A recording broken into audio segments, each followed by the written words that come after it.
మైసూర్ జూని ఒక national wild animal breeding సెంటర్గా మార్చుదామని చెప్పి suggest చేశారు. ఇంకా 100% ఫినాన్షియల్ అసిస్టెన్స్ కూడా ఇస్తామని వాళ్ళు చెప్పడంతో ఈ జూ అనేది ఒక వైల్డ్ అనిమల్స్ బ్రీడింగ్ సెంటర్ గాను కన్జర్వేషన్ సెంటర్ గాను మారింది. ఆ తర్వాత 1972 సంవత్సరంలో ఈ మైసూర్ జూ యొక్క అడ్మినిస్ట్రేషన్ మొత్తం కూడా ఫారెస్ట్ డిపార్ట్మెంట్కి ట్రాన్స్ఫర్ అయింది. ఇంకా 1970స్లోనే కారన్ కీ లేక్ అని చెప్పి ఈ జూతో మళ్ళీ దాన్ని ఎన్క్లోజ్ చేసుకున్నారు.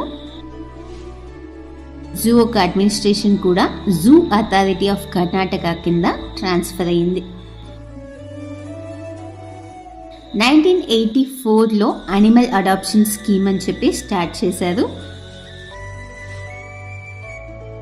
ఇప్పుడు కరెంట్గా 2020స్లో చూస్తున్నట్లయితే మోర్ దాన్